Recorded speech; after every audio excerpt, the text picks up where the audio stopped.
안녕하세요. 같이 기도드리겠습니다.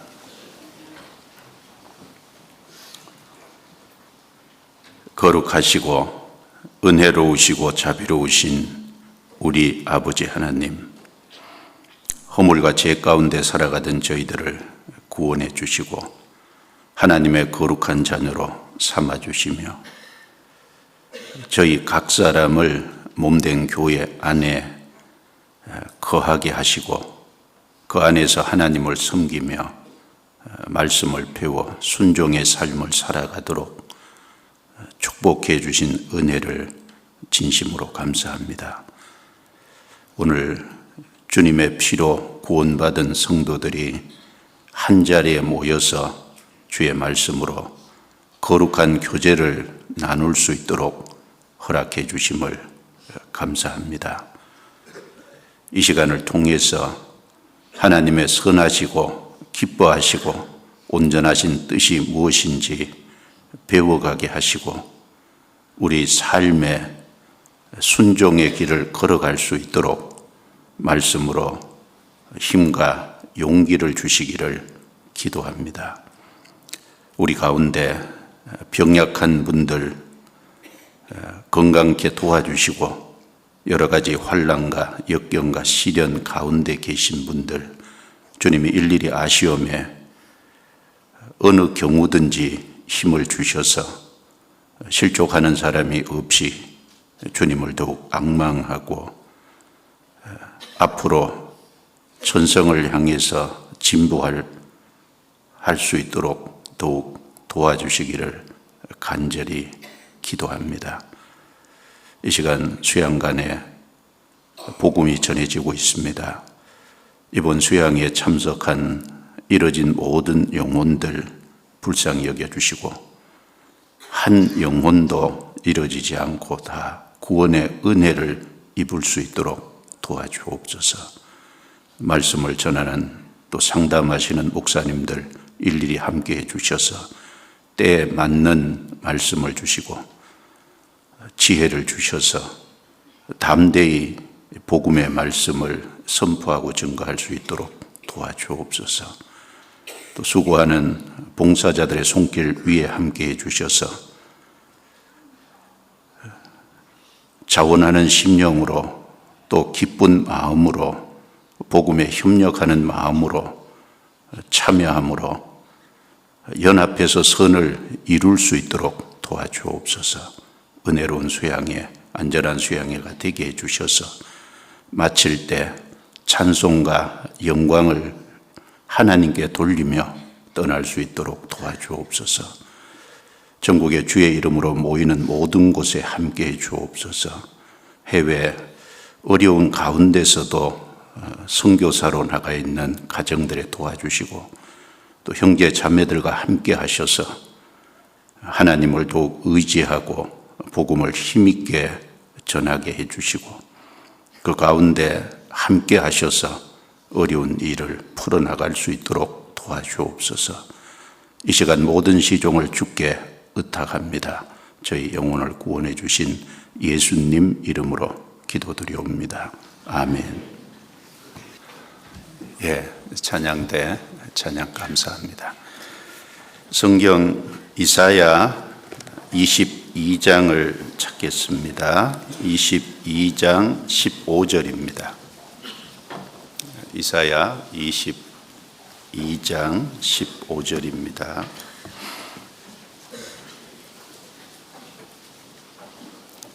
(15절) 말씀부터 25절 말씀까지를 제가 읽습니다.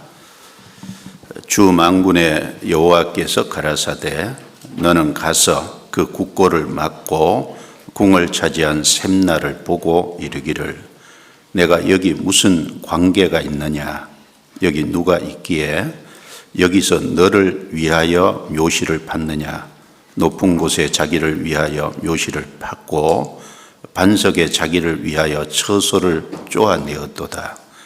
나 여호와가 너를 단단히 속박하고 장사같이 맹렬히 던지되 정령이 너를 말아 싸서 공같이 광막한 지경에 던질 것이라.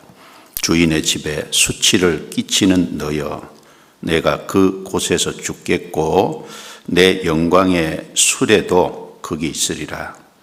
내가 너를 내 관직에서 쫓아내며 내 지위에서 낮추고 그 날에 내가 힐기야의 아들 내 종 엘리야김을 불러 내 옷을 그에게 입히며 내 띠를 그에게 띄워 힘 있게 하고 내 정권을 그의 손에 맡기리니 그가 예루살렘 거민과 유다 집의 아비가 될 것이며 내가 또 다윗 집의 열쇠를 그의 어깨에 두리니 그가 열면 닫을 자가 없겠고 닫으면 열 자가 없으리라. 못이 단단한 곳에 박힌 같이 그를 경고케 하리니 그가 그 아비 집의 영광의 보좌가 될 것이니 것이요 그 아비 집의 모든 영광이 그 위에 걸리리니 그 후손과 족속 되는 각 작은 그릇 그 종지로부터 항아리까지라. 만군의 여호와께서 가라사대 그날에는 단단한 곳에 박혔던 못이 사그리니 그 못이 부러져서 떨어짐으로 그 위에 걸린 물건이 파쇄되리라 하셨다 하라. 나 여호와의 말이니라. 거기까지입니다. 자, 오늘은 셈나와 엘리야김을 통한 하나님의 각양 은혜를 맡은 선한 청지기의 교훈이라는 제목으로 말씀을 드리겠습니다. 제가 설교하는 중에 제일 긴 제목입니다. 이걸 다 쓸까 말까 고민을 하다가 이제 의미 전달이 다 들어가게 제목을 좀 잡니라고 길게 제목을 잡았는데 기억하시게 하는데 좀 번거로운 것 같아서 죄송한 마음이 듭니다. 줄여서 셈나와 엘리야를 통한 청지기의 교훈, 이렇게 짧게 기억하셔도 좋겠습니다. 본문에 두 사람이 나오는데 15절에 셈나라는 사람이 나오고 건너뛰어서 20절에 보면 엘리야김이 나옵니다. 이 두 사람은 남유다 13번째 왕인 히스기야 시대에 국고를 맡았던 고위 관리들입니다. 이 두 사람은 자기에게 주어진 재능과 직분을 각각 다른 목적을 위해서 사용을 했습니다. 셈나는 자기에게 주어진 재능과 직분을 자기를 위해서 사용을 했고 그 결과 주인의 집에 수치를 끼쳤습니다. 결국은 관직에서 쫓겨나서 낮아지게 되고 하나님의 심판을 받아서 인생이 비참한 죽음을 맞게 됐습니다. 그런데 엘리야김은 동일한 재능과 직분을 받았는데 그걸 다윗 왕가의 영광을 위해서 사용을 하고 그 일을 충성되게 잘 감당을 했습니다. 그 결과 많은 사람에게 선한 영향력을 미치게 되고 그 자신도 영광스럽게 됐습니다. 자, 구원을 받은 우리도 하나님의 집에서 하나님의 것을 맡아 관리하는 청직입니다. 여기 잠깐 접어두고 베드로전서 4장 10절을 찾겠습니다. 베드로전서 4장 10절입니다.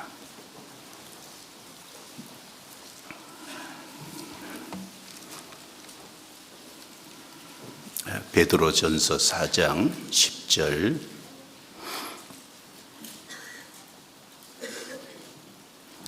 같이 읽겠습니다.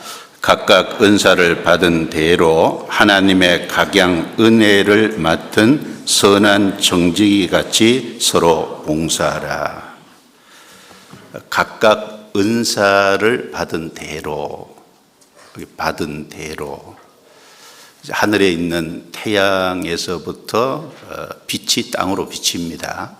하늘에서 땅으로 비가 내립니다. 그런 것처럼 우리에게 있는 모든 것은 사실 위에 계신 하나님께로부터 주어진 것이고 우리는 이제 받은 것입니다. 우리에게 있는 것 중에 하나님께 받지 아니한 것은 단 하나도 없습니다. 그래서 고린도전서 4장 7절에 내게 있는 것 중에 받지 아니한 것이 무엇이뇨? 내가 받았은즉 어찌하여 받지 아니한 것 같이 자랑하느뇨? 라고 말씀을 했습니다. 우리에게 있는 모든 것은 하나님께 받은 것입니다. 내게 있는 믿음도 하나님께 받았고 내가 천국 갈 수 있는 의도 하나님께 받은 겁니다. 그리고 하나님의 생명, 영원한 생명도 우리가 하나님께로 받은 겁니다. 또 이 몸과 마음도 하나님께로 받은 겁니다. 이 몸에 건강이 있다면 건강도 하나님께 받은 겁니다. 내게 있는 모든 시간도 하나님께 받은 겁니다. 내게 물질이 있다면 그 물질도 하나님께 받은 겁니다. 그리고 교회 안에서 내가 받은 직분도 하나님께 받은 겁니다. 내게 있는 모든 것은 다 하나님께 받은 것이 틀림이 없어요. 내 가정도 하나님께 받았고 내게 있는 자식도 하나님이 주신 자식입니다. 그런 의미에서 하나님의 각양 은혜를 맡은 청직이다 이렇게 말씀드릴 수 있습니다. 구원받은 모든 사람은 하나님께 다 받았기 때문에 하나님의 각양 은혜를 맡은 청직입니다. 그런데 왜 선한 청직이라고 했냐면 구원받은 사람이 청직인데 그걸 잘 활용해서 주님의 영광을 위해서 사용하는 경우도 있고 그걸 자기만을 위해서 사용하는 경우도 있습니다. 자기를 위해서 사용하는 청지기는 악한 청지기일 거예요. 그걸 주님의 영광을 위해서 사용한다면 선한 청지기가 될 겁니다. 그래서 하나님의 각양 은혜를 맡은 악한 청지기가 아니라 선한 청지기 같이 서로 봉사하라라고 말씀했습니다. 이 베드로전서 4장 10절 말씀에 셈나와 엘리야김을 비춰볼 때 셈나는 악한 청직입니다. 엘리야김은 선한 청직입니다. 자, 구원받은 나는 엘리야김처럼 선한 청지기로 삶을 현재 살아가고 있느냐 아니면 셈나처럼 악한 청지기의 삶을 살아가고 있느냐 한 번쯤은 깊이 생각을 해봐야 될 겁니다. 우리는 반드시 엘리야김처럼 선한 청지기의 삶을 살다가 주님 앞에 서야 됩니다. 하나님이 우리에게 그걸 원하시고 또 우리에게 그렇게 할 수 있도록 지혜도 주시고 힘도 주시고 능력도 공급하실 겁니다. 자, 성경 이사야 22장 다시 돌아갑니다. 이 셈나와 엘리야김이 살았던 시대가 어떤 시대인지 조금 생각해 보는 것이 필요합니다. 이사야 22장 5절입니다. 5절. 이상의 골짜기에 주 만군의 여호와께로서 이르는 분요와 발핌과 혼란의 날이여 성벽의 무너뜨림과 산악에 사무치는 부르짖는 소리로다. 엘람 사람은 전통을 졌고 병것한 자와 마병이 함께하였고 기르 사람은 방패를 들어 내었으니 병거는 너의 아름다운 골짜기에 가득하였고 마병은 성문에 정렬되었도다. 그가 유다에게 덮였던 것을 벗김에 이 날에야 내가 숲을 곳간의 병기를 바라보았고 너희가 다윗성에 무너진 곳이 많은 것도 보며 너희가 아래 못에 물도 모으며 또 예루살렘의 가옥을 계수하며 그 가옥을 헐어 성벽을 경곡해도 하며 너희가 또 옛못에 물을 위하여 두 성벽 사이에 저수지를 만들었느니라. 그러나 너희가 이 일을 하신 자를 앙망하지 아니하였고 이 일을 옛적부터 경영하신 자를 존경하지 아니하였느니라. 하나님께서 남유다가 타락의 길을 걸음으로 인해서 주변에 많은 대적들을 일으키셨고, 그리고 남유다를 침략해서 남유다의 성읍을 다 빼앗고 지금은 예루살렘을 포위하고 있는 그런 상황입니다. 병거는 골짜기에 가득했다고 했고, 그리고 마병은 성문에 정렬됐다고 했습니다. 이스라엘 백성들은 그동안 눈이 덮여서 전쟁이 일어날 환경인데도 불구하고 이런 것을 깊이 생각지 못했습니다. 하나님이 그들의 눈을 전쟁을 통해서 벗겨주시니까 그 전쟁 앞에서 사람들은 비로소 심각한 상황이라는 걸 알고 그제서야 숲을 곳간의 병기를 바라봤습니다. 그리고 병기를 준비했습니다. 그리고 다윗 성벽을 돌아보니까 성벽에 무너진 곳이 많이 있었습니다. 그래서 심지어 가옥을 헐어서 성벽을 하는 보수공사도 했습니다. 전쟁에는 많은 물이 필요하기 때문에 물을 위해서 저수지도 만들었습니다. 자, 전쟁 앞에서 남유다 사람들은 황급하게 여러 가지 전쟁에 필요한 준비를 했습니다. 그런데 가장 큰 문제는 그 모든 일을 행하시고 경영하시는 하나님은 존경하지도 않았고 하나님은 바라보지도 않았습니다. 그래서 이사야 22장 11절 중간에 너희가 이 일을 하신 자를 앙망하지 아니하였고 이 일을 옛적부터 경영하신 자를 존경하지도 아니하였느니라.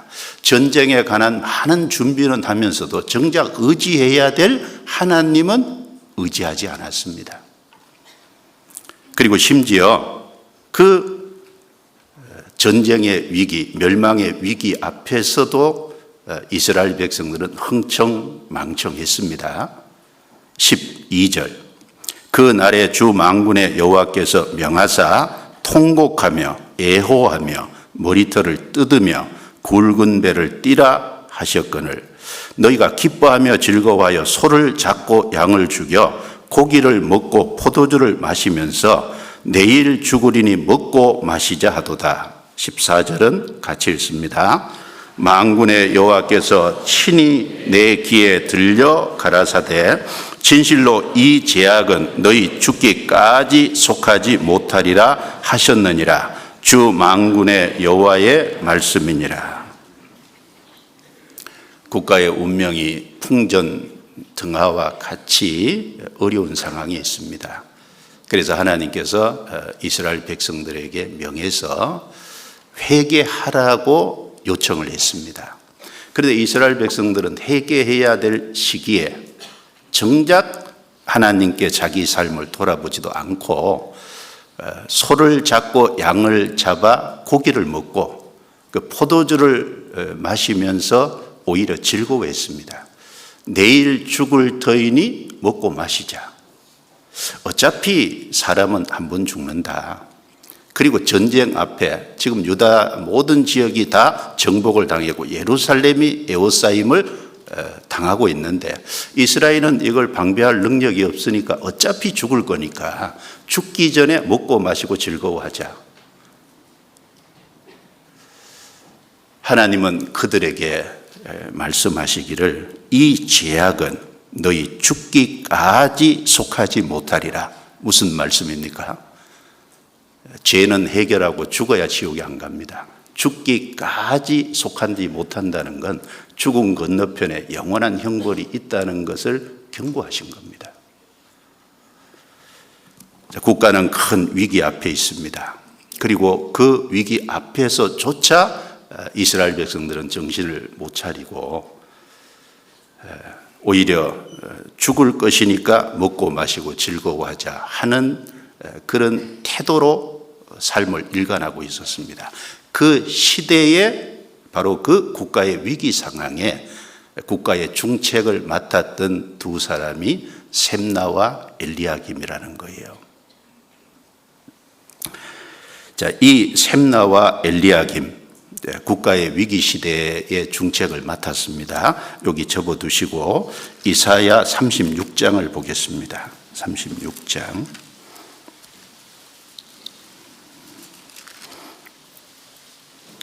1절부터 3절입니다.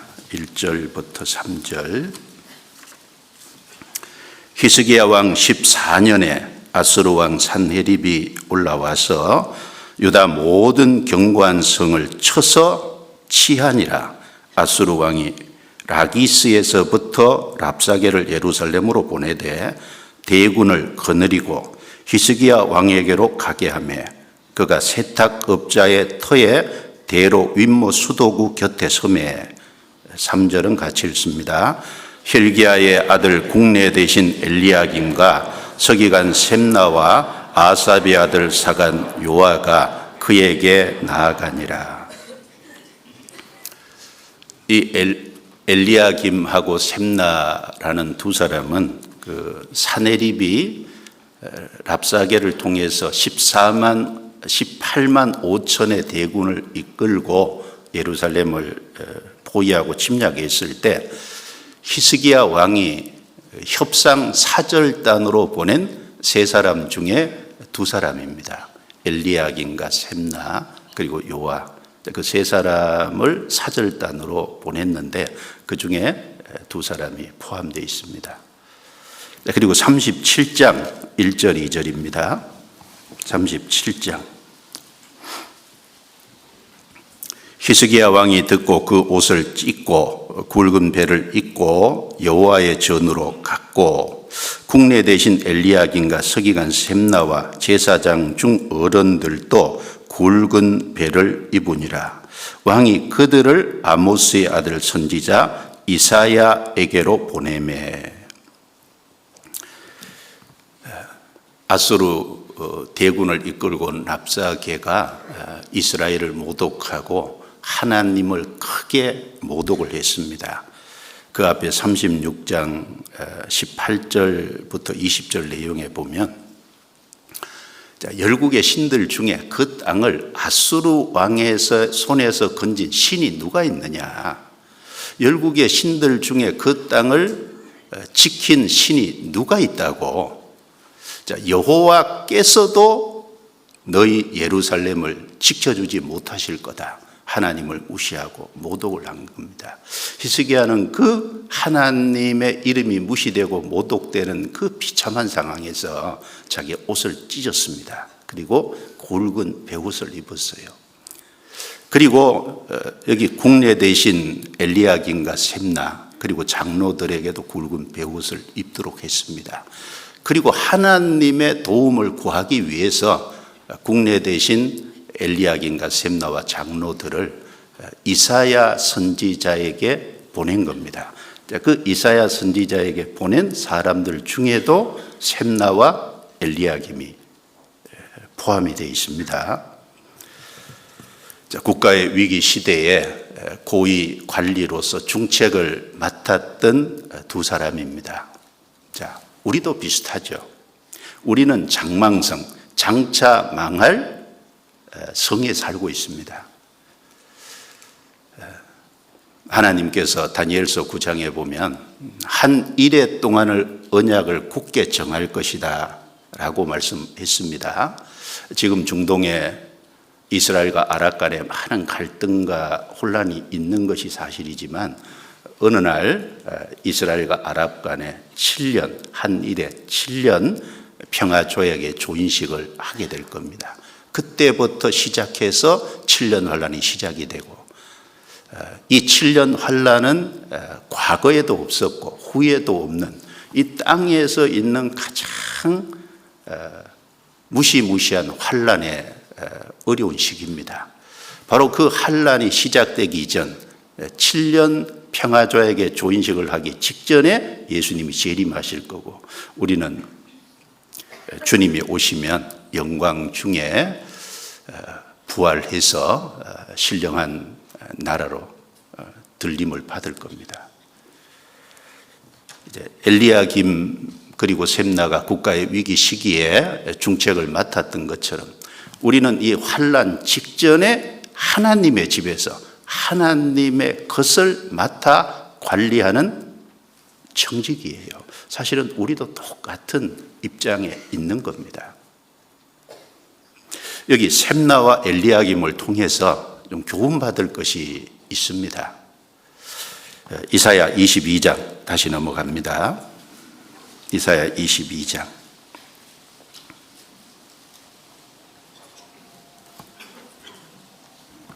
이사야 22장 15절 같이 읽습니다. 주 만군의 여호와께서 가라사대 너는 가서 그 국고를 막고 궁을 차지한 셈나를 보고 이르기를.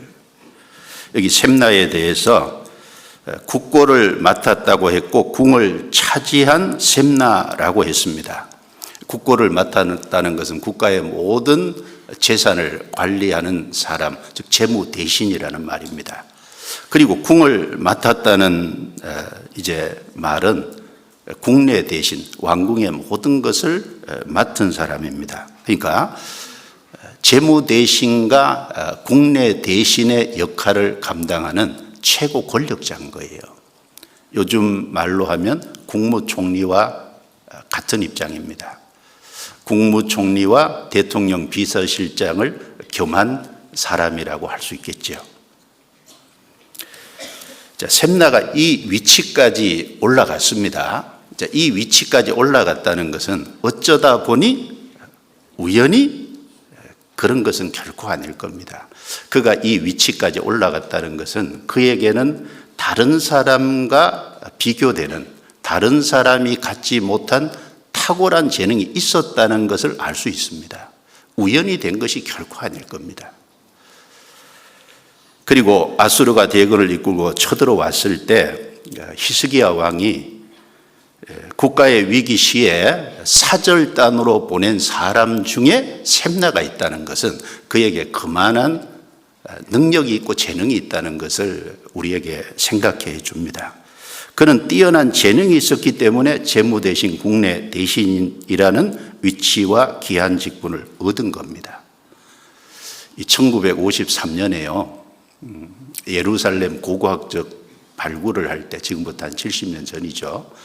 비석이 하나 나왔는데 BC 한 700년경 히스기야 시대의 비석으로 보이는 비석이 하나 나왔는데 그 비석 위에 이런 내용이 기록되어 있었습니다. 궁 위에 있는 한 사람 세바냐후. 궁 위에 있는 한 사람 세바냐후. 세바냐후는 셈나와 여호와라는 두 단어를 야후라는 단어를 합친 겁니다. 그러니까 셈나가 얼마나 큰 위치에 있었는지를 좀 실감케 해주죠. 이 셈나는 자기에게 주어진 재능 그리고 자기에게 주어진 그 직분을 잘 사용해서 다윗 왕과 주인의 집에 영광을 돌려야 했어요. 그리고 그 이스라엘을 다스리는 하나님께 영광을 돌려야 하는 것이 마땅했습니다. 그런데 셈나는 그렇지 못한 거예요. 그 재능과 직분을 오직 자기만을 위해 사용했다는 겁니다. 16절을 보시죠. 16절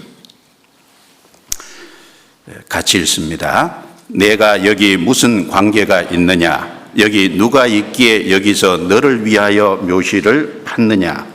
높은 곳에 자기를 위하여 묘실을 팠고 반석에 자기를 위하여 처소를 쪼아내었도다. 여기 보시면 너를 위하여 묘실을 팠느냐? 자기를 위하여 묘실을 팠고 자기를 위하여 처소를 쪼아내었도다. 세 번이나 자기를 위하여 했다라고 강조를 하고 있습니다. 그는 아마 큰 바위를 파서요, 자기 들어갈 무덤을 만든 것으로 보여집니다.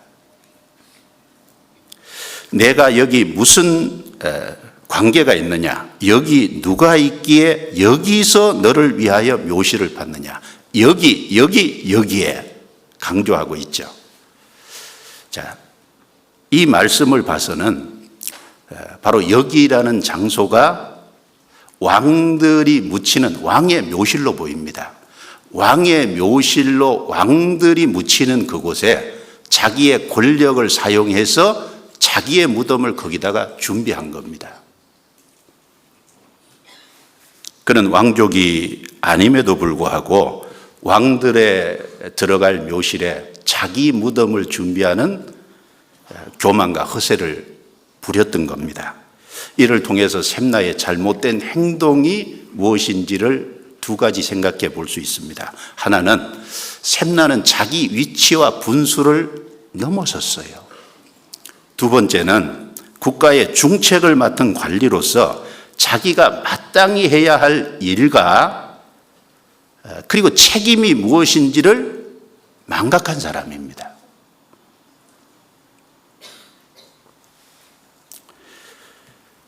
왕들의 묘실에 자기 무덤을 준비했다. 전혀 그럴 수 없는 상황인데 자기의 위치와 권력을 사용해서 그렇게 했다는 겁니다. 성경 전체에 보면 자기의 어떤 위치와 권력을 사용해서 혹은 자기의 위치와 분수를 벗어난 사람들이 많이 나옵니다. 그 중에 몇 경우만을 보면 첫 번째 초대왕 사울입니다. 사무엘상 13장 내용에 보면 블레셋 대군이 이스라엘을 침략했어요.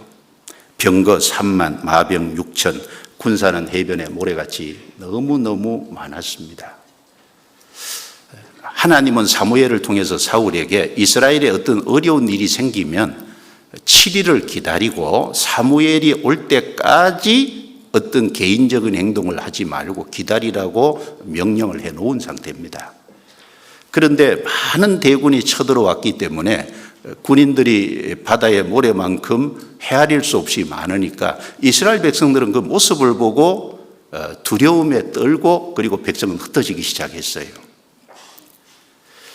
사울이 기다리다가 7일까지는 기다렸는데 사무엘이 오기까지 기다리지 못하고 자기가 번제와 화목제를 드렸습니다. 번제와 화목제를 드리자마자 그걸 피하자 사무엘이 왔어요. 사울이 번제와 화목제를 드린 모습을 보면서 왕이 망령된 일을 행했다라고 책망을 했습니다. 왕이 해야 될 일과 제사장이 해야 될 일은 엄연히 구분이 돼 있어요. 그런데 왕으로서 제사장이 해야 될 일을 하는 것은 자기 위치와 분수를 넘어서는 겁니다. 그런데 자기의 위치와 분수를 넘어선 그것이 망령된 거예요. 하나님이 다시 그에게 기회를 줬습니다. 사무엘상 15장에 보면 가서 아말렉을 진멸하라고 명령을 했어요. 그래서 하나님의 말씀을 따라서 아말렉을 도륙한 것은 맞는데 그런데 왕을 사로잡아 왔어요. 그리고 짐승 중에 좋은 것은 진멸하지 않고 끌고 왔습니다. 그리고 돌아오는 길에 사무엘상 15장 12절에 보면 자기를 위해서 기념비까지 세웠어요. 자, 다시 자기에게 주어진 좋은 기회를 말씀의 순종함으로 회복할 수 있는 그런 좋은 상황으로 만든 게 아니라 오히려 자기의 영예와 자기의 이름을 높이는 쪽으로 사용했습니다. 결국은 그 하나님이 주신 왕의 위치를 빼앗기고 결국은 낮아졌어요. 자기의 위치와 분수를 벗어나는 것은 그것은 낮아지는 지름길입니다. 그리고 남유다 10번째 왕 우시야 왕에 대한 얘기입니다. 역대하 26장 내용에 보면요, 하나님이 그 우시야 왕을 기이한 도우심으로 도왔어요. 그래서 강성해졌어요. 그 강성해진 것이 애국 변방 여러 나라에까지 알려졌어요. 그런데 이 우시야 왕이 강성해지니까 마음이 높아져서요, 성전 안에 들어가서 제사장이 하는 행동을 하려고 했어요. 향단을 잡고 하나님께 향을 사르라고 했습니다. 제사장 중에 용맹한 80명이 막아섰어요. 왕이 그것을 할 수 없다고. 그런데 그 막아서는 그 80명을 향해서 우시야 왕이 노를 발할 때 그 이마에 하나님이 저주하시니까 문둥병이 발했습니다. 문둥병이 발하니까 결국은 쫓겨나가게 됐고, 결국은 하나님의 전에는 다시 들어갈 수 없는 전에서 끊어지게 됐고, 왕궁 별궁에서 죽을 때까지 혼자 지냈습니다. 그 우시야 왕은 왕이 해야 될 일과 제사장이 해야 될 일이 따로 있는데 자기의 위치와 분수를 넘어선 거예요. 그 이제 마음이 교만해서 그런 행동을 한 겁니다. 민수기 16장에는 고라의 잘못이 나옵니다. 고라는 레위 자손인데 레위 자손에게는 이스라엘 백성들 전체를 대신해서 하나님의 성막에서 봉사하는 아주 중요한 일이 맡겨져 있었어요. 그런데 그 고라가 그 자신의 위치와 분수를 벗어나서 모세의 지도자의 위치, 아론의 제사장의 위치를 구했습니다. 그래서 다단과 아비란 그리고 해중의 족장 250명을 충동해서요 모세를 거스렸어요. 그 결과 어떻게 됐습니까? 땅이 열려서 그 고라와 고라에게 속한 모든 것은 땅속으로 삼켜졌고, 그리고 그 같이 동참했던 250명은 하늘에서 불이 내려와서 태워 죽였습니다. 그리고 하나님께서 그 이후에 이스라엘 12지파 족장들의 이 지팡이를 가져오라고 해서 법궤 앞에 뒀더니 그 다음날 아론의 지팡이에만 싹이 났어요. 우미 돋고 열매까지 맺혔습니다. 왜 그렇게 하셨겠습니까? 즉 하나님이 위치와 질서를 분명하게 잡아준 겁니다. 구원을 받은 사람은 자기가 있어야 할 위치를 알아야 됩니다. 그리고 위치와 분수를 지키는 것이 중요합니다. 우리 모두에게. 고린도전서 7장 찾겠습니다.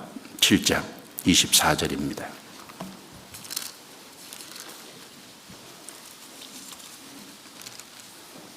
(7장 24절)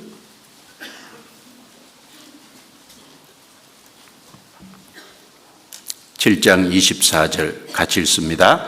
형제들아 각각 부르심을 받은 그대로 하나님과 함께 거하라. 이 고린도전서 7장 그 내용을 보면 두 사람이 이제 결혼을 한 상태에서 한 사람은 구원을 받고 한 사람은 구원을 받지 못했을 때 여러 가지 어려움이 있겠죠. 그렇지만 네가 아내를 구원하는지 네가 남편을 구원하는지 어찌 알겠느냐. 그 위치를 지키라고 했어요. 그리고 유대인으로 구원을 받든 이방인으로 구원을 받든 그 민족이 어떻든 그 위치를 지켜라 그랬어요. 이방인으로 구원을 받았는데 굳이 유대인처럼 할례를 받을 필요가 없다고 했습니다. 종으로 있다가 구원을 받든 자유자로 있다가 구원을 받든 상관없다고 했어요. 종으로 구원을 받은 상태면 당시에 신앙생활을 하기가 참 어려웠겠죠. 그래서 자유할 수 있는 상황이 되면 차라리 자유하라고 했습니다. 그러나 종으로 있을지라도 괜찮다는 겁니다. 자, 어떤 상황에 있든지 중요한 것은요, 하나님과 함께 거하는 거예요.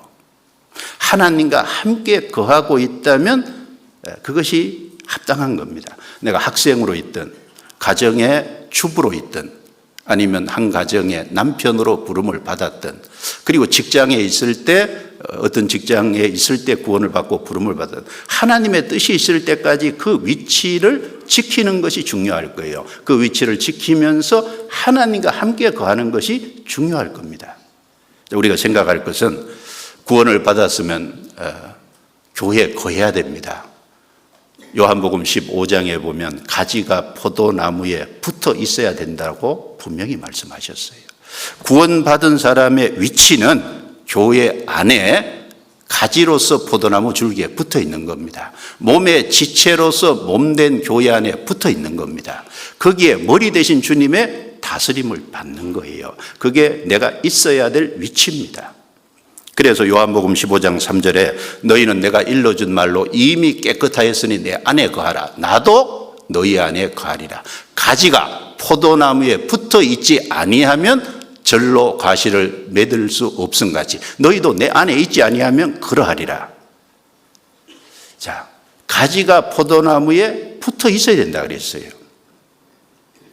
우리는 가지로서 포도나무인 교회에 붙어 있어야 됩니다. 나는 포도나무요 너희는 가지니 내가 저가 내 안에 있으면 이 사람은 과실을 많이 맺나니 나를 떠나서는 너희가 아무것도 할 수 없습니다. 가지는 줄기에서 끊어지면 아무짝에도 쓸모없습니다. 구원받은 사람은 하나님의 몸된 교회에 떨어지면 공급을 받을 수도 없고 쓰임을 받을 수도 없어요. 주님의 다스림을 받을 수도 없습니다.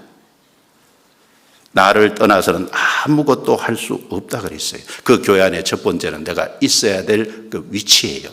그리고 그 교회 안에서 받은 은사와 재능, 직분이 있다면 그 분량 밖을 넘어서면 안 됩니다. 성경 고린도후서 10장입니다. 고린도후서 10장 13절입니다. 10장 13절.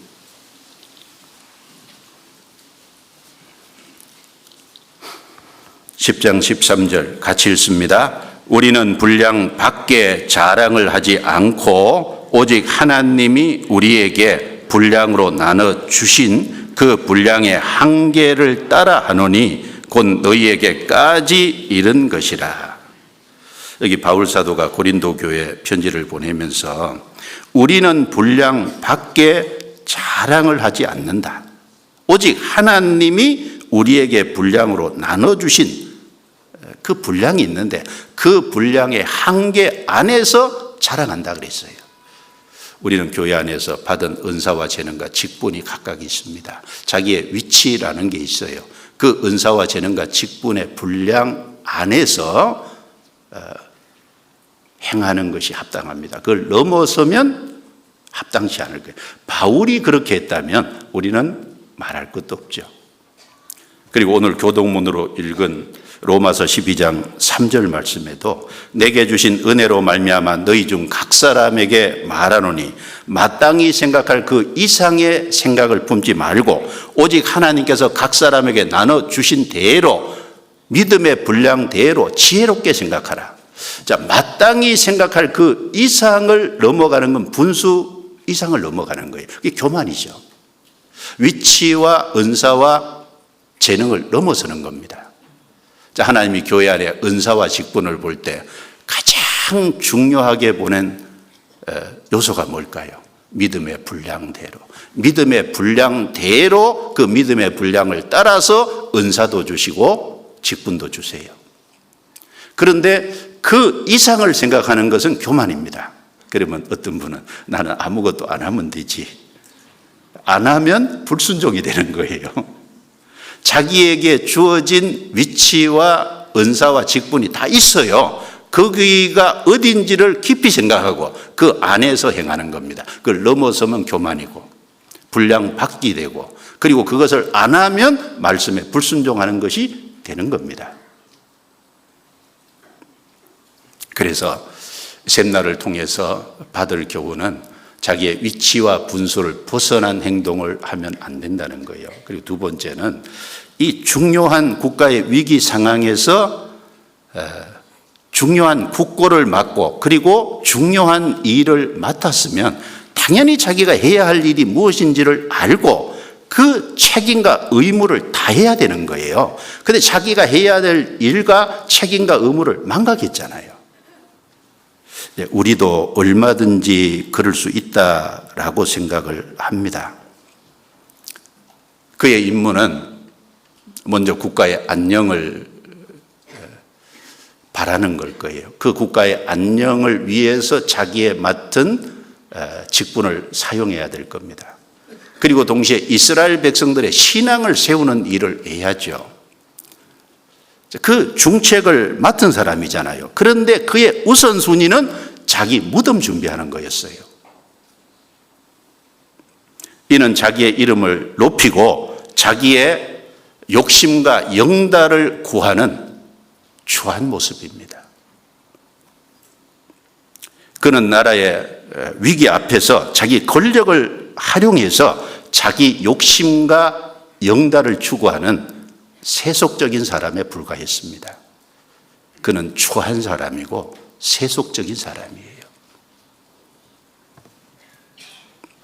가룟 유다가 그랬죠. 예수님이 12 제자 중에 한 사람으로 뽑았는데, 그리고 그 가룟 유다에게 동계를 맡겼는데, 가룟 유다는 자기의 어떤 영달과 욕심을 위해서 예수님을 쫓고 있는 거니까 그 안에 있는 물질을 습관적으로 훔쳐갔습니다. 이 가룟 유다는 자기의 위치와 역할, 책임과 의무가 무엇인지 전혀 모르는 사람이에요. 자, 그런 사람이 있는가 하면 성경 안에 보면 자기의 할 일과 책임을 알고 충성한 사람들도 많잖아요. 몇 사람 예로 들어보면 첫 번째는 요셉입니다. 요셉은 참 충성된 사람입니다.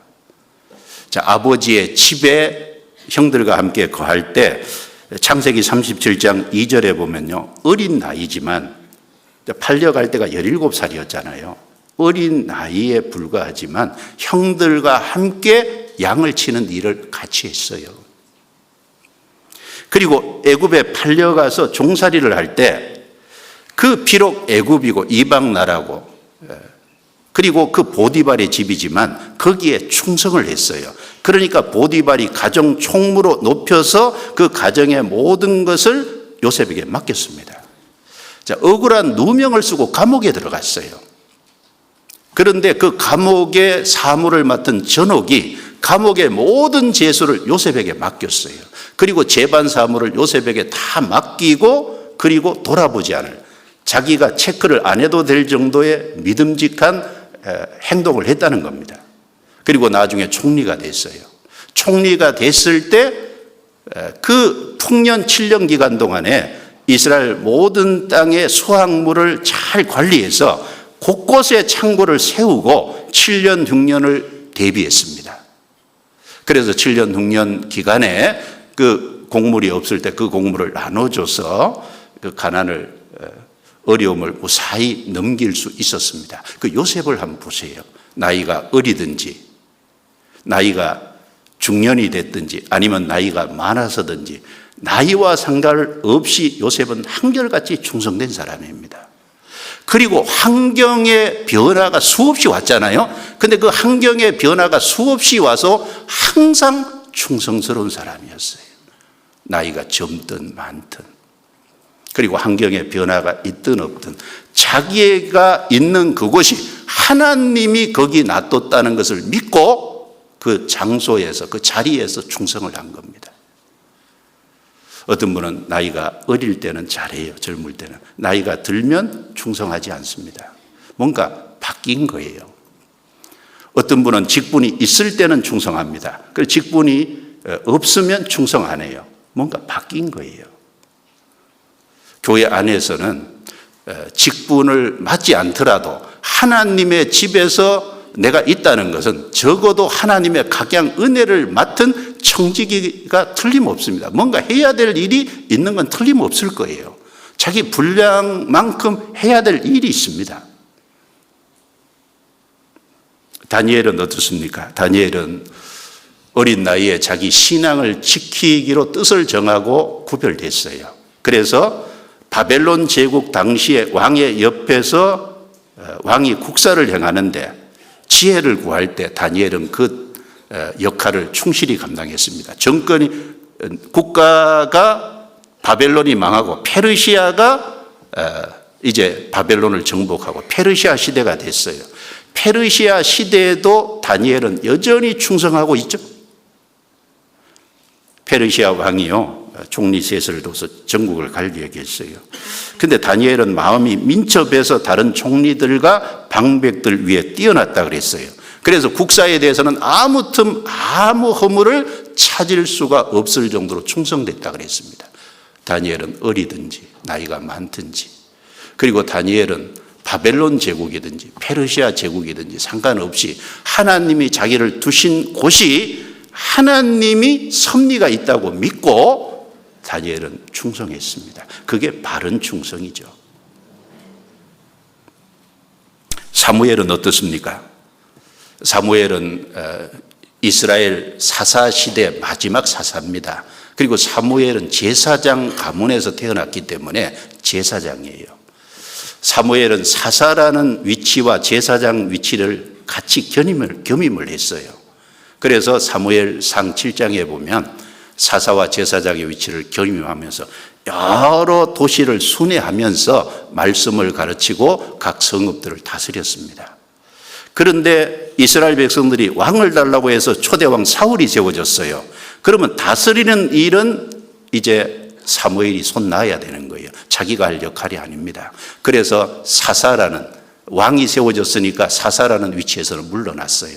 그런데 사무엘은 여전히 사무엘상 12장에 보면 내가 백성을 위해서 기도하는 죄는, 기도하기를 쉬는 죄는 결코 범하지 않겠다. 여전히 백성을 향해서 기도했습니다. 그리고 내가 가르치는 일은 제사장으로 마땅히 해야 될 일이죠. 끝까지 수행해. 사사 자리에서 물러났지만 그러나 기도는 했고, 그리고 동시에 뭘 했냐? 백성을 가르치는 일은 계속한 거예요. 선지 생도들을 가장 처음으로 구약시대에 세운 사람이 사무엘로 보여집니다. 그래서 우리 사무엘 학교라는 이름을 붙인 것이 이 사무엘 시대에 선지 학교가 있었기 때문입니다. 그래서 사무엘은 나이가 들어도 여전히 하나님 앞에 자기가 해야 될 책임을 다했어요. 충성됩니다. 바울 사도는 말할 것도 없죠. 사도행전 20장 24절에 나의 달려갈 일과 주 예수께 받은 사명, 곧 하나님의 은혜 복음 증가하는 일을 마치려 하면 나의 생명을 조금도 귀한 것으로 여기지 않느니라. 그것이 어느 한 순간이 아니라 구원받은 때부터 주님 앞에 목 잘려서 갈 때까지 변함이 없었어요. 그가 구원을 받자마자 다메섹에서 하나님의 복음을 전했습니다. 죽이려고 하니까 형제들이 피신시켰어요. 그리고 나중에 수리아 안디옥 교회 바나바가 그리 사울을 데려왔어요. 거기서 가르치는 일을 했습니다. 그리고 1차, 2차, 3차 전도 여행을 하면서 가는 곳마다 계속해서 말씀을 전하고 교회들을 세워갔습니다. 그리고 그는 죽을 때까지 그 일을 잘 감당했어요. 디모데후서 4장 7절에 내가 선한 싸움을 싸우고 나의 달려갈 길을 마치고 믿음을 지켰다라고 그가 마지막 기록한 서신서에 그렇게 표현을 하고 있습니다. 선한 싸움을 어느 한순간만 싸운 게 아니에요. 계속해서 싸운 겁니다. 달려갈 길을 끝까지 달려간 거예요. 구원받았을 때 처음이나 마지막이나 한결같았어요. 그리고 믿음을 지켰습니다. 그게 충성인 거예요. 충성. 샘나같이 분수를 지나치고 자기가 맡은 그것을 지나쳐서 행동하고 자기 역할이 무엇인지 책임이 무엇인지 망각한 사람이 있는가 하면 충성된 사람들도 많이 있습니다. 우리는 그 충성된 사람의 모습을 본받아야 될 거예요. 그리고 이 샘나를 통해서 또 하나 교훈받을 것은 샘나가 교만했다는 겁니다. 여기서 샘나의 모습을 통해서요, 교만의 특징이 무엇인지를 우리가 좀 배워볼 수 있어요. 이사야 22장 찾겠습니다. 이사야 22장. 이사야 22장입니다.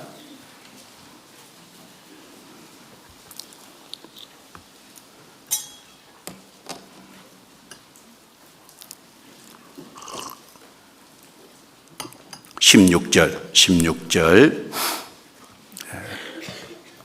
제가 다시 읽습니다. 내가 여기 무슨 관계가 있느냐? 여기 누가 있기에 여기서 너를 위하여 묘시를 받느냐? 높은 곳에 자기를 위하여 묘시를 받고 반석에 자기를 위하여 처소를 쪼아냈도다. 교만의 특징은 여러 가지가 있습니다. 그 여러 가지 중에 대표적인 것이 뭐냐면 교만의 특징은 자기밖에 모른다는 겁니다. 자기중심적이에요. 여기 보면 너를 위하여, 자기를 위하여, 자기를 위하여. 예, 교만의 특징은 자기중심적이고 자기밖에 모릅니다. 자기가 최고죠. 모든 교만의 배후에는 사탄이 있어요. 사탄의 특징은 자기중심적이라는 거예요. 그러니까 모든 교만한 것의 특징 중에 첫 번째는 자기중심적이라는 겁니다. 이사야 14장 찾았으니까 14장 12절입니다. 12절. 이사야 14장 12절입니다. 15절까지 제가 읽습니다. 너 아침의 아들 계명성이여. 영어 번역에는 명사형 루시퍼가 사용됐어요. 사탄입니다. 어찌 그리 하늘에서 떨어졌으며 너 열국을 엎은 자여 어찌 그리 땅에 찍혔는고. 내가 내 마음에 이르기를 내가 하늘에 올라 하나님의 무별 위에 나의 보좌를 높이리라. 내가 북극 지폐 산 위에 자정하리라. 가장 높은 구름에 올라 지극히 높은 자와 비기리라 하도다. 같이 읽습니다. 그러나 이제 내가 음부곡 구덩이에 맨 밑에 빠치으리로다. 여기 사탄의 특징이 무엇인지가 잘 설명되어 있습니다. 내가 내 마음에 이르기를 내가 하늘에 올라 나의 보좌를 높이리라. 내가 북극 지폐 산 위에 자정하리라. 내가 하늘에 올라 나의 보좌를 높이리라. 내가 북극 지폐 산 위에 자정하리라. 내가 교만한 자의 특징은 자기중심적이라는 거예요. 성경 디모데후서 3장 1절부터 5절에 보면요, 말세에 고통하는 때 있는 19가지 제목을 쭉 말씀했어요. 근데 그 19가지 제목 중에 첫 번째가 자기를 사랑하며 자기인 거예요. 디모데후서 3장 1절에 내가 이것을 알라. 말세에 고통하는 때가 이르리니 사람들이 자기를 사랑하며 돈을 사랑하며. 두 번째는 황금 만능주의죠. 첫 번째 나오는 것이 자기를 사랑하며. 하나님이 우선이고 이웃이 우선이고 자기도 사랑해야죠. 사람은 구원받은 사람은 누구든지 자기를 귀하게 여겨야 됩니다. 그런데 여기서 말하는 자기를 사랑하면 그것은 아무것도 주변에 무엇이라도 다 밀쳐두고 자기 우선적인 자기 중심적인 자기 사랑이니까 이게 문제가 생기는 거예요. 구원받은 사람은 삶의 우선순위를 분명하게 정하고요, 그 삶의 우선순위가 회복되도록 우리는 애쓰고 노력할 필요가 있다고 여겨집니다. 구원받은 사람은 하나님께 은혜를 받은 사람으로 당연히 하나님 중심이 됩니다. 그리고 하나님께 많이 받은 사람은 받은 것을 나눠줘야 되기 때문에 이웃 중심이 되고 자기는 제일 끝에 후치되는 것이 당연한 거예요. 첫째 하나님, 둘째 이웃, 셋째 자기입니다. 자기가 제일 나중 후치돼야 마땅합니다. 영어 단어 중에 joy라는 단어가 있죠. J-O-Y. 그 단어의 뜻은 기쁨, 즐거움. 그리고 그 joy라는 단어 자체가 성공과 만족이라는 뜻도 포함하고 있습니다. 사람은 성공하고 그러면 만족을 합니다. 그리고 거기에 기쁨과 즐거움이 있어요. 그런데 그 joy라는 단어가 우리에게 좋은 교훈을 주고 있잖아요. 첫 번째 J입니다. 지저스, 예수님입니다. 구원을 받은 사람은 당연히 첫 번째 예수님이 돼야 돼요.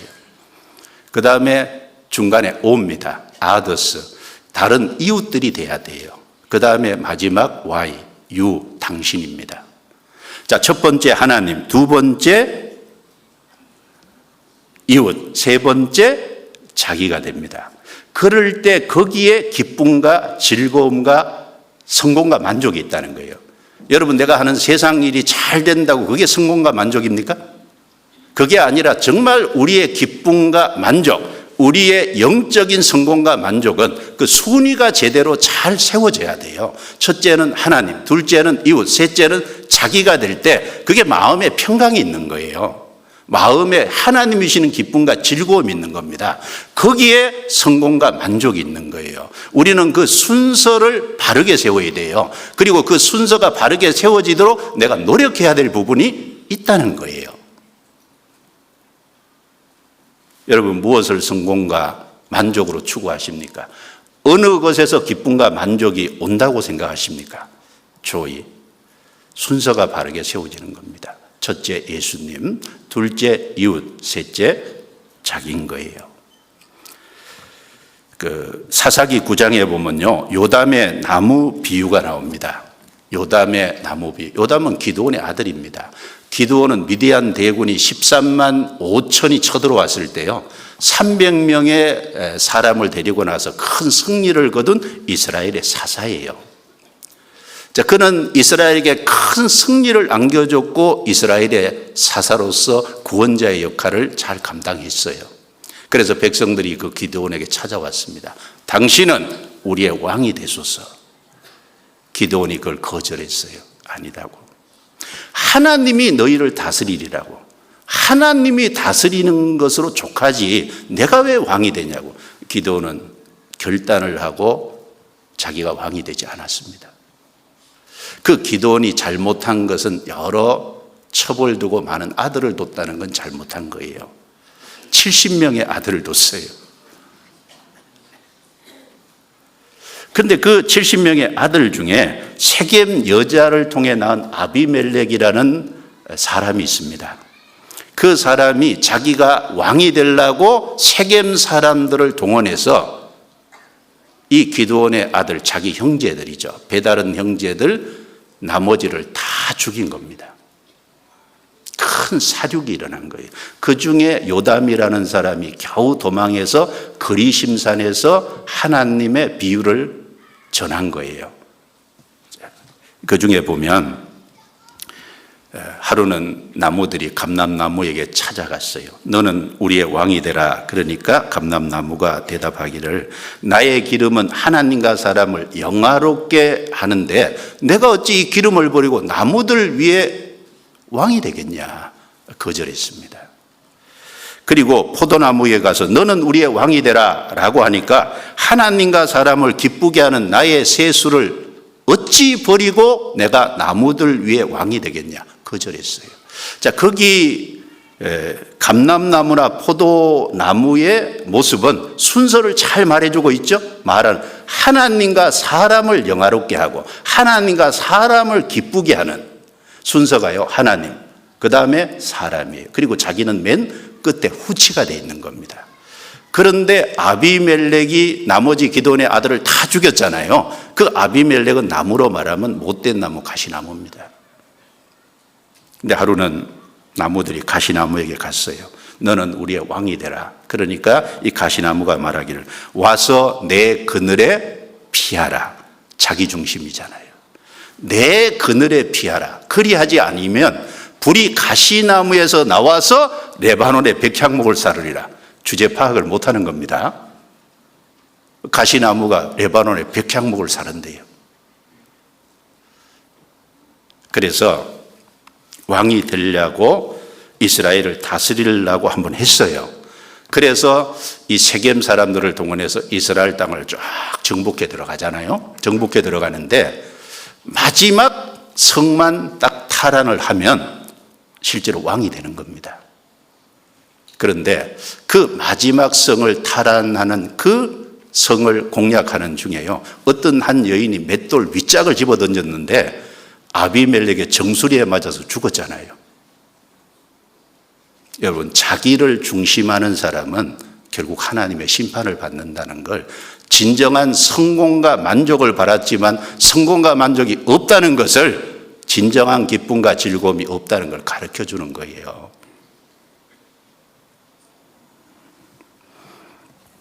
마태복음 6장 33절에요. 너희는 먼저 그의 나라와 그의 의를 구하라. 그리하면 이 모든 것을 너희에게 더하시리라. 먼저 그의 나라와 그의 의. 먼저는 하나님입니다. 제일 앞에 하나님을 세우고 그 다음에 이웃을 세우고 그 다음에 제일 끝에 자기를 세워야 돼요.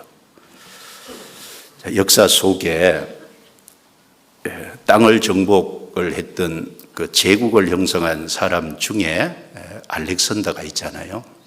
알렉산더는 약간 20세 왕이 돼서 제국을 세우기 위해서 신하들을 이끌고 땅을 정복해 나가기 시작했어요. 상당히 큰 제국을 형성했죠. 유럽과 아프리카 북부와 아시아까지 침략을 했어요. 그런데 정복해 나가면서 한 번은 그 지중해 바다 쪽에 다다랐을 때 바다 안으로는 정복이 안 되잖아요. 그러니까 알렉산더가 이런 말을 했어요. 신하들에게, 내가 여기 땅을 정복했으니까, 근데 여기 바다잖아요. 그래서 앞으로 더 이상 정복할 땅이 없으니까 나는 이제 심심해서 어떡하냐. 오로지 땅 넓히는 것이 인생의 목적이잖아요. 그러다가 33살에 죽었습니다. 근데 그가 유언한 내용이 3가지 있다 그러죠. 죽음 앞에서.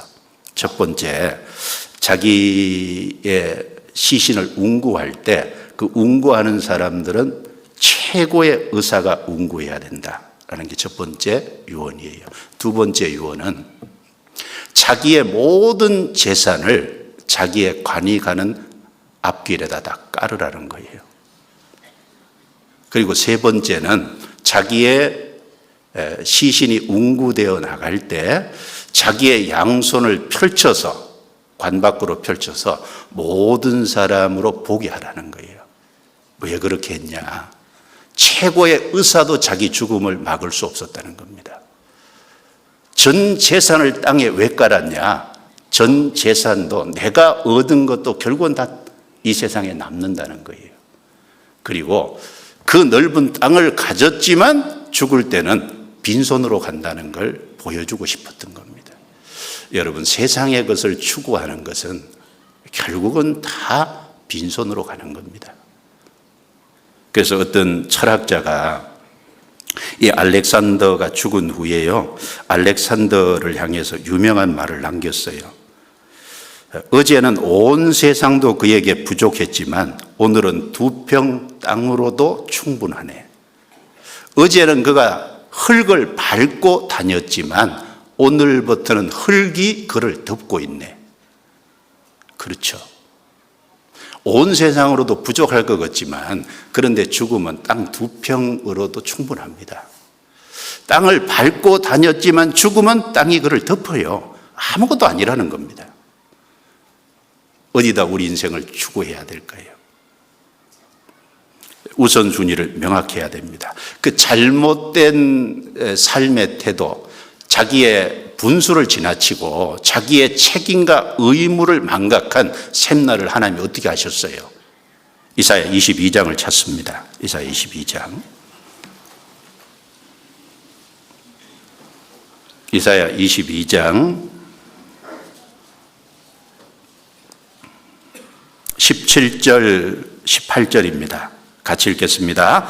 나 여호와가 너를 단단히 속박하고 장사같이 맹렬히 던지되 정령이 너를 말아 싸서 공같이 광막한 지경에 던질 것이라.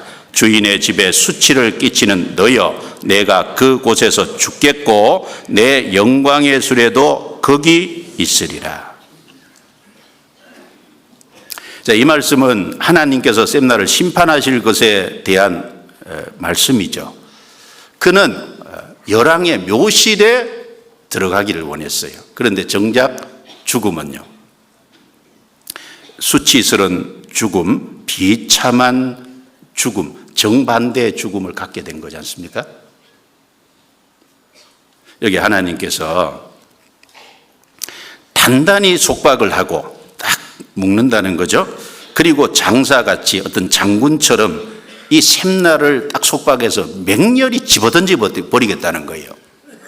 어디로? 광막한 지경에, 사람이 없는 아주 넓은 지경에 집어던지면 영광스럽게 되는 게 아니라 철저히 수치스럽게 되는 겁니다. 그래서 내가 그곳에서 죽겠고 내 영광의 수레도 거기 있으리라. 하나님이 심판하신 겁니다. 하나님은 자신만을 생각하고 자기 스스로 높아지고자 하는 모든 교만한 자를 낮추십니다. 그런데 낱낱이 낮추세요. 나는 예외가 될 거다. 절대 그렇지 않습니다. 이사야 14장 15절 우리가 조금 전에 사탄에 대한 내용을 읽었지만 그는 가장 높은 구름을 지극히 높은 자와 비길이라고 했어요. 그러나 내가 음부곡 구덩이의 맨 밑에 빠치우리로다. 지옥 밑창에 간다 그랬어요. 어떤 사람은 지옥에 가면 마귀가 우두머리 할 거다. 아닙니다. 지옥 맨 밑에 가장 극한 고통을 받는 곳에 갑니다. 하나님이 온 세상을 엎은 마귀가 지옥에서 왕노릇하도록 내버려 두시지 않습니다. 사무엘상 2장 10절에는 여호와를 대적하는 자는 산산이 깨어질 것이라 하늘 우레로 그들을 치시리로다. 여호와를 대적하는 자는 산산이 깨어진대요. 하늘 우레로 치시리로다. 애굽의 바로가 끝까지 하나님을 대적했어요. 하나님과 밀고 당기는 씨름을 했어요. 결국 홍해 바다에 수장됐습니다. 그것으로 끝이 아니죠. 영원한 형벌 가운데 들어갔어요. 솔로몬이 영광스러울 때는 금방패 만들었어요. 큰 거 200개, 작은 방패 300개. 그 솔로몬 왕실 앞에 쫙 진열을 했어요. 그런데 솔로몬이 말년에 하나님을 떠나고 우상을 숭배하고, 그러니까 하나님이 솔로몬의 아들 때에 그 금방패를 애굽에 다 빼앗기게 만들었습니다. 그러니까 할 수 없이 르호보암이 금방패 대신에 놋방패를 만들었어요. 여러분, 금과 놋은 색깔이 비슷한 것처럼 보이죠? 가치는 전혀 다릅니다. 스바냐 1장 18절에 보면 역사의 마지막에 하나님께서 이 땅을 심판하실 때 이는 여호와가 이 땅 모든 거민을 멸절하되 놀랍게 멸절할 것임이니라. 하나님께서 이 땅 거민을 놀랍게 멸절한다 그랬어요. 욥기 40장 10절부터 14절 말씀에 보면 하나님이 교만한 자를 밟아서 낱낱이 낮추되 어둑한 곳에 둔다 그랬습니다. 어둑한 곳이 지옥 형벌이에요. 영원한 흑암이 지옥입니다.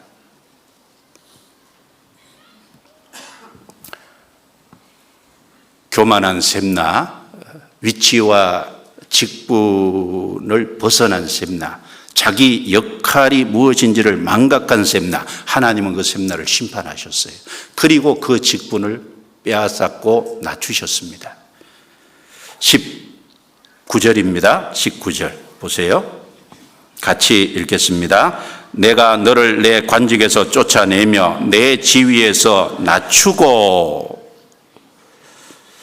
내 관직에서 쫓아내며 내 지위에서 낮췄다라고 말했어요. 왜? 주인의 집에 수치를 끼쳤기 때문에 그렇습니다. 주인의 집은 다윗 왕실을 말합니다. 다윗 왕실은 그 다윗 왕가의 통해서 구세주가 예언되어 있어요. 구속의 계획이 있는 것이 다윗 왕가입니다. 그 다윗 왕가는 하나님의 계획과 역사가 있는 소중한 왕가잖아요. 그런데 그 주인의 집에 수치를 끼쳤어요. 그래서 하나님께서 내 직분을 낮추겠다라고 말씀했어요.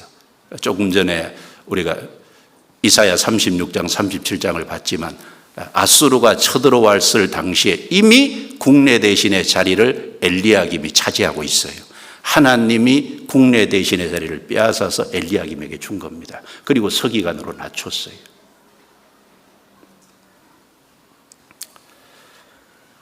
자, 주어진 직분과 영광 너무나도 귀한 것인데 그걸 잃어버린 사람들이 많잖아요. 야곱의 12아들 중에 보면 르우벤은 창세기 49장 3절 4절에 보면 르우벤아 너는 장자요.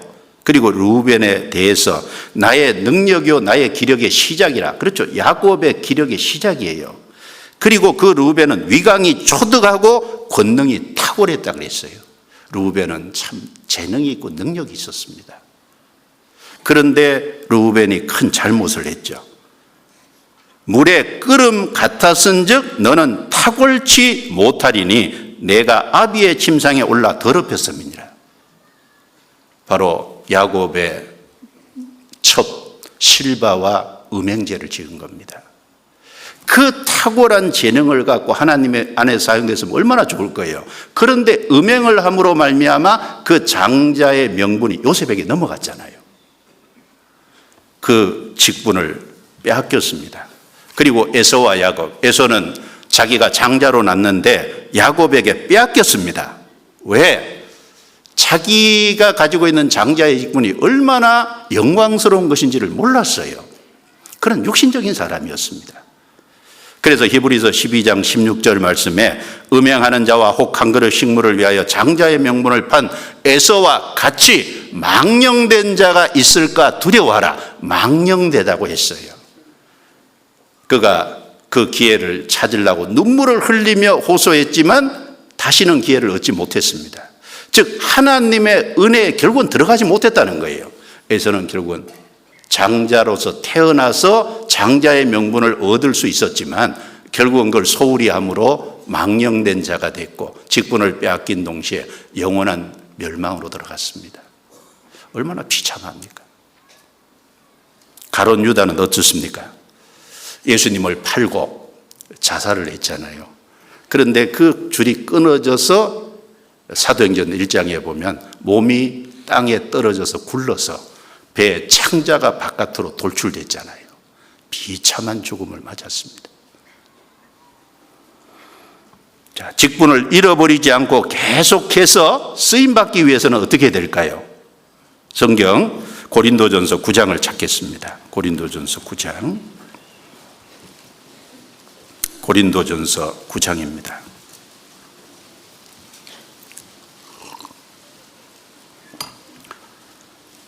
고린도전서 9장 24절입니다.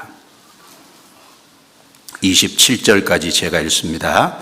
운동장에서 다름질하는 자들이 다 달아날지라도 오직 상 얻는 자는 하나인 줄을 너희가 알지 못하느냐? 너희도 얻도록 이와 같이 다름질하라. 이기기를 다투는 자마다 모든 일에 절제하나니 저희는 썩을 멸류관을 얻고자 하되 우리는 썩지 아니할 것을 얻고자 하노라. 그러므로 내가 다름질하기를 향방 없는 것 같이 아니하고 싸우기를 허공을 치는 것 같이 아니하여 내가 내 몸을 쳐 복종하게 함은 내가 남에게 전파한 후에 자기가 도리어 버림이 될까 두려워함이니라. 여기 바울 사도가 버림이 된다는 건 지옥 간다는 말보다도 구원의 생명은 이루어지지 않잖아요.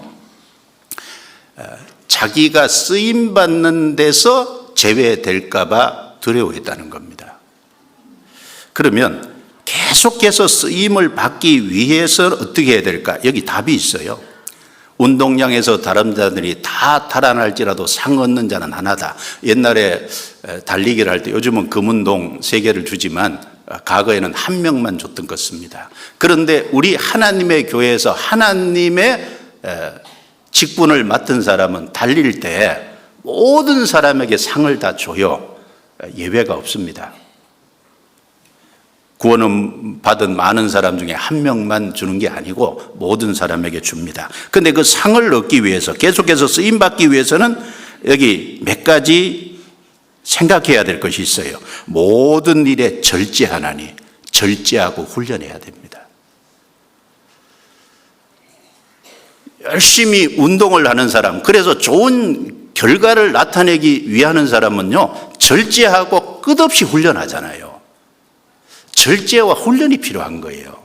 그 다음에 두 번째는 목적과 목표의식이 뚜렷해야 됩니다. 다름질하기를 향방 없는 것 같이 아니하고 싸우기를 허공을 치는 것 같이 아니하여. 달릴 적에 목표가 분명치 않으면 왔다 갔다 갈짓자로 갈 겁니다. 목적지가 어딘지 정확하게, 목표가 무엇인지 정확하게, 우리 구원받은 사람의 삶의 목적이 무엇인지, 내 목표는 무엇인지 뚜렷해야 돼요. 그래야만 그 사람은 달리다가도 옆에 잠깐 한눈 팔 수 있죠. 그러나 금방 돌아섭니다. 그런데 목적의식이 없는, 목표가 없는 사람은 가다가요, 옆길로 들어서면 영영 안 돌아와요. 그 다음에 내가 내 몸을 쳐 복종하게 하면 자기 자신을 쳐서 복종시켜야 됩니다. 어디에? 하나님의 뜻에, 하나님의 말씀에 복종시켜야 돼요. 절제하고 훈련하고. 그 다음에 삶의 목표를 뚜렷이 가지고 자기 자신이 하고 싶은 욕망과 자기 자신의 영달을 쳐서 하나님 앞에 복종해야 돼요. 내가 그리스도와 함께 십자가에 못 박혔어요. 내 인생의 주인은 주님이시고 나는 주님을 따라가는 종입니다. 복종시켜야 돼요. 이사야 22장 다시 넘깁니다. 이사야 22장.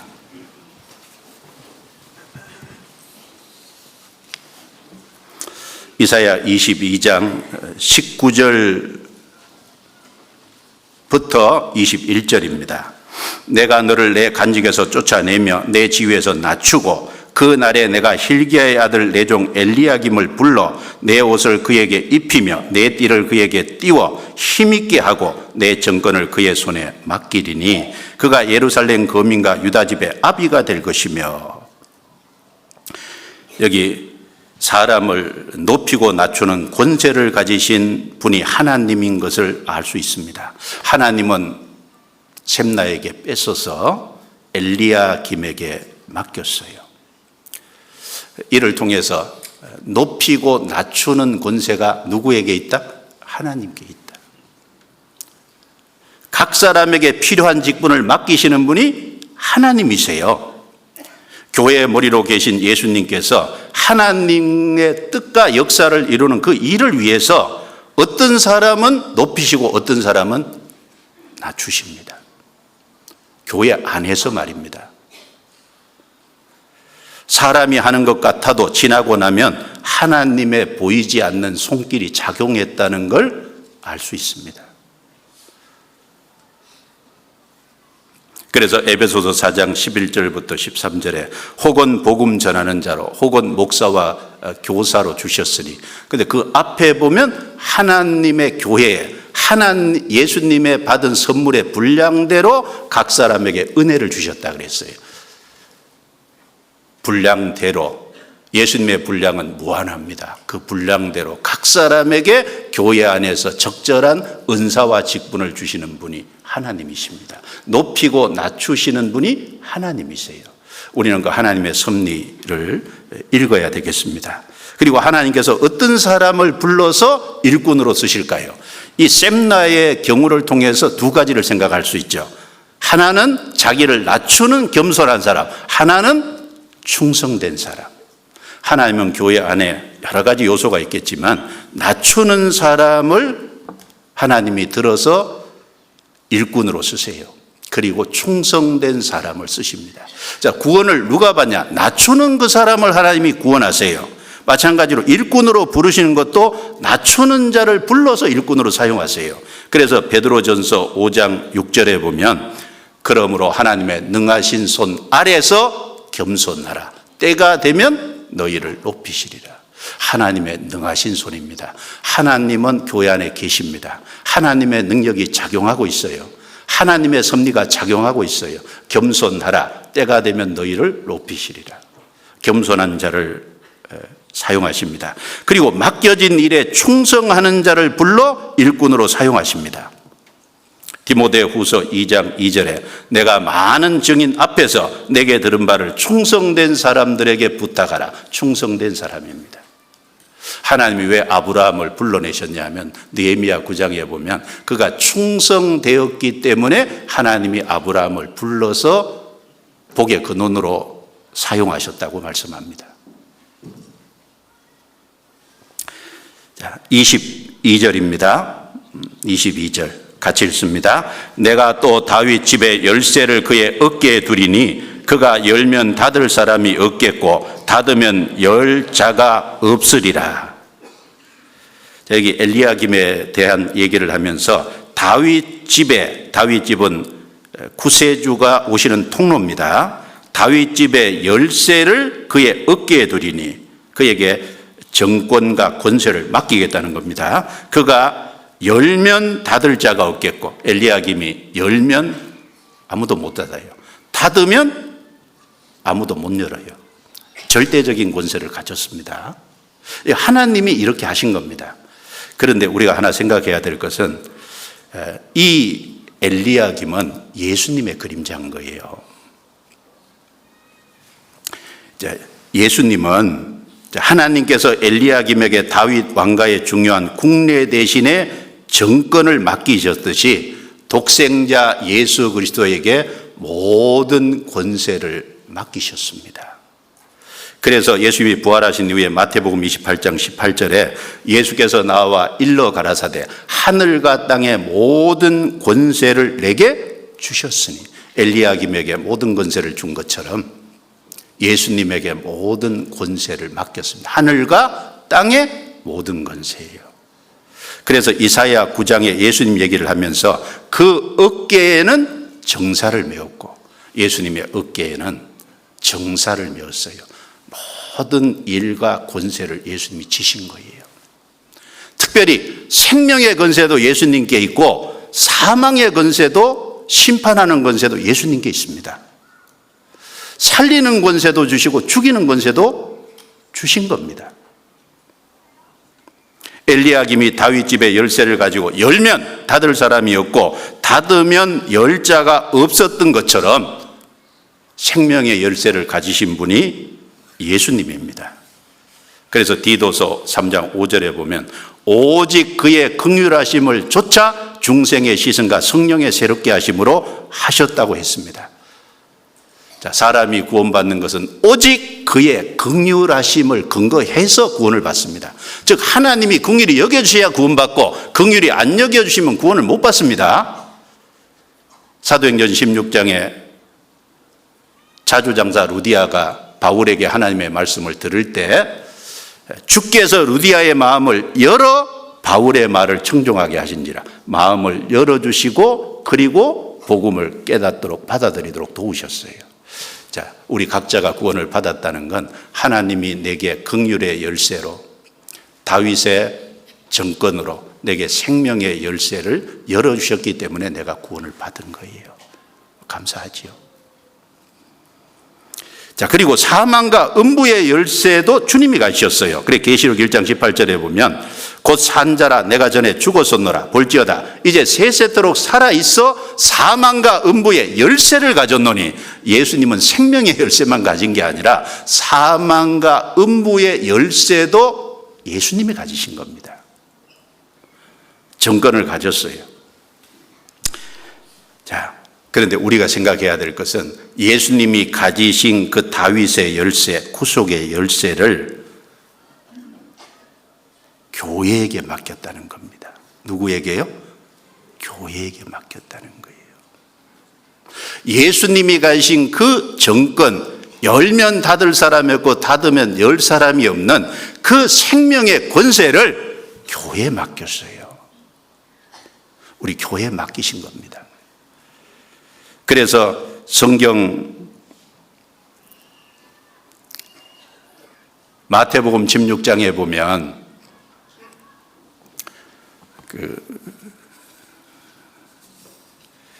18절입니다. 너는 베드로라 내가 이 반석 위에 내 교회를 세우리니 음부의 권세가 이기지 못하리라. 내가 천국 열쇠를 내게 주리니 내가 땅에서지 무엇이든지 매면 하늘에서도 매이고 땅에서 풀면 하늘에서도 풀리리라. 교회에 맡겼어요. 천국 열쇠를 내게 주리니 제자들에게 얘기하신 겁니다. 그럼 사도들만 받았냐? 구원받은 하나님의 몸된 교회가 받은 거예요. 천국 열쇠를 받았어요. 즉 복음을 전해서 복음을 깨닫게 도와주면 그 사람이 열립니다. 천국 열쇠로 열어주는 거예요. 구원받은 사람에게는 뭐가 있냐? 지식의 열쇠가 있는 거예요. 자물통엔 성경에 채워져 있습니다. 우리는 복음을 깨달았어요. 그래서 복음이 무엇인지 정확하게 알고 있어요. 그걸 가지고 성경을 통해서 열어주면 구원받지 못한 사람이 구원을 받아요. 그래서 지식의 열쇠라 그랬습니다. 누가복음 11장 52절에 화 있을진저 너희 율법사여 너희가 지식의 열쇠를 가져가고 너희도 들어가지 않고 들어가려 하는 자도 막는다 그랬어요. 지식의 열쇠라 그랬습니다. 예, 열면 닫을 사람이 있고 닫으면 열 사람이 없는 그 복음의 열쇠, 천국 열쇠를 교회에게 맡겼고 그 교회에 소속된 구원받은 한 사람 한 사람에게 그 지식의 열쇠를 맡겼습니다. 우리는 어떻게 해야 될까요? 우리는 대답할 것을 준비해야죠. 주님이 충성된 분으로 증인의 역할을 하셨듯이 우리는 그 주님의 생명을 받았어요. 성령이 우리 안에 계셔요. 우리는 그 주님의 뒤를 따라서 그 사람의 영혼을 건지고 세우는 일을 위해서 지식의 열쇠를 줬잖아요. 우리는 준비를 해야 될 겁니다. 베드로전서 3장 15절에 너희 마음에 그리스도를 주로 삼아 거룩하게 하고 너희 속에 있는 소망에 관한 이유를 묻는 자에게는 대답할 것을 항상 예비하되 온유와 두려움으로 하라고. 우리는 그걸 준비해야 될 책임이 있어요. 누가요? 우리 모든 사람입니다. 모든 사람.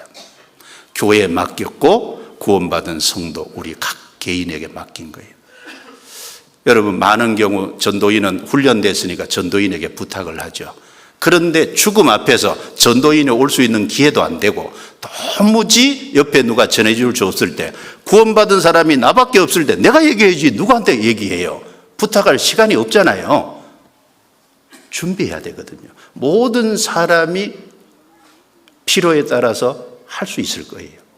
그러나 평상시는 훈련된 사람이 하는 것이 좋겠죠. 자, 그래서 여기 22절에 다윗 집의 열쇠를 그의 어깨에 두리니 그가 열면 닫을 자가 없고 닫으면 열 자가 없으리라. 이 엘리야김은 예수님의 그림자입니다. 동시에 예수님의 생명을 받은 성도의 그림자예요. 교회에 맡겼고 우리 개인에게 맡겼습니다. 내가 그 교회에 연결되어 있을 때 그 열쇠를 사용하습니다. 지금 중계 수양의 수양관에서 왜 모였습니까? 바로 그 권세를 사용하기 위해서, 그 열쇠를 사용하기 위해서 모여서 복음을 전하고 있습니다. 그리고 이 엘리야김 한 사람이 세워짐으로 많은 영향을 미쳤잖아요. 23절, 24절 같이 읽습니다. 못이 단단한 곳에 박힌같이 그를 경고케 하리니 그가 그 아비 집의 영광의 보좌가 될 것이요 그 아비 집의 모든 영광이 그 위에 걸리리니 그 후손과 족속 되는 각 작은 그릇 곧 종지로부터 항아리까지니라. 자, 이 말씀을 통해서요, 엘리야김 한 사람의 영향력이 얼마나 크다라는 것을 가르쳐 주죠. 이 엘리야김은 예수님의 그림자고 성도 그림자입니다. 성도 한 사람의 영향력이 크다는 걸 가르쳐 줍니다. 여러분, 못이 단단한 곳에 꽉 굳게 박혀 있으면요, 거기다 많은 것을 걸 수 있잖아요. 그 못이 크고 굵고 단단하게 박힐수록 큰 어떤 무게의 것도 걸 수 있어요. 엘리야김이 단단하고 견고했을 때 그 집의 모든 것이 거기 걸렸잖아요. 여기 후손과 족속, 종기부터 항아리까지 그 이스라엘의 영광이 거기 걸려 있어요. 엘리야김 한 사람이 이스라엘의 신앙적인 것에 지대한 영향력을 미친 겁니다. 여러분, 성도 하나 사람이 바르게 세워지면 조에서 영향을 미칩니다. 구역에서 영향을 미쳐요. 청년의 한 부서에서 영향을 미칩니다. 교구에서 영향을 미칩니다. 한 사람이 견고해지면 그 사람이 청년의 전체에 영향을 미칠 수도 있어요. 한 사람이 견고해지면 교회 전체에 그 사람의 영향을 미칠 수도 있습니다. 우리는 견고해져야 되는 거예요. 못이 단단한 곳에 꽉 박힌 것처럼 견고하게 될 때 그렇게 되는 거예요. 그럼 사람이 견고해지는 방법이 뭐냐? 두 가지죠. 하나는 교회 안에 의해서 말씀 공급을 계속 받아야 돼요. 말씀을 통해서 견고하게 됩니다. 그리고 또 한 가지는 우리 인생 속에 여러 가지 고난을 통과할 때 다듬어지고 견고해지고 강건케 되는 거예요. 훈련을 받지 않은 사람은 결코 강해질 수 없습니다.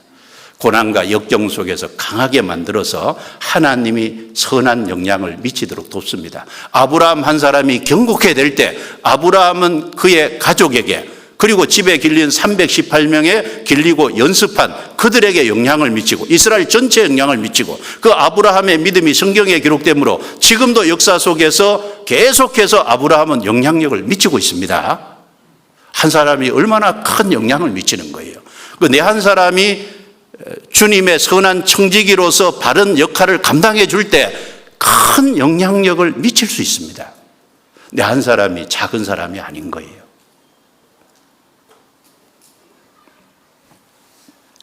그리고 25절 같이 읽겠습니다. 만군의 여호와께서 가라사대 그 날에는 단단한 곳에 박혔던 못이 사그리니 그 못이 부러져 떨어짐으로 그 위에 걸린 물건이 파쇄되리라 하셨다 하라. 나 여호와의 말이니라. 그래서 이 말씀은 엘리야김에 대한 말씀이 아닌 것으로 보여집니다. 엘리야김이 국가의 위기 상황에서 어떤 신앙적으로 경고케 되므로 다윗 왕가의 구세주의 계획 속에 큰 역할을 감당했는데, 이제 시간이 지나가면 엘리야김도 죽고 시간이 지나가면 이스라엘 땅에 엘리야김처럼 단단한 못 되는 사람이 없을 것을 말하는 거예요. 결국은 바벨론에 망했잖아요. 이 서울교회 안에 또 전국의 많은 교회 안에 정말 청지기로서 단단한 못에 박힌 것처럼 교회 안에 꽉 박히고, 그리고 주님 안에 꽉 박히고 말씀 안에 박히고, 그래서 하나님의 각양 은혜로 맡은 선한 청지기 같은 분이 많이 계십니다. 또 그렇지 못한 분은 반드시 그런 분이 돼야 돼요. 나는 샘나처럼 악한 청지기가 될 거냐, 엘리야김처럼 선한 청지기의 길을 걸을 거냐, 우리는 다짐을 하고 그 길을 향해서 나아가야 되겠습니다. 기도하겠습니다. 하나님 감사합니다. 오늘 우리에게 소중한 시간을 주셔서 역사 속에 있었던 두 사람을 통해서 청지기의 교훈을 받을 수 있도록 은혜 베풀어 주심에 감사합니다. 우리는 구원받은 사람으로 하나님의 각양 은혜를 맡은 청지기로서 선한 청지기가 될 수 있도록 각 사람을 다스려 주시고 도와주옵소서. 주께 의지하고 부탁합니다. 교회 안에서 계획하는 많은 일들 속에 간섭해 주시고 또 하나님의 역사를 친히 이루어 주셔서 하나님께 찬송과 영광이 돌아가도록 도와주시고 우리 각 사람을 귀하게 사용해 주옵소서. 주님 오시기 전에 엘리야김처럼 선한 청지기의 삶을 살다가 주 앞에 설 수 있도록 도와주옵소서. 우리를 구원해 주신 주 예수님 이름으로 기도드리옵니다. 아멘.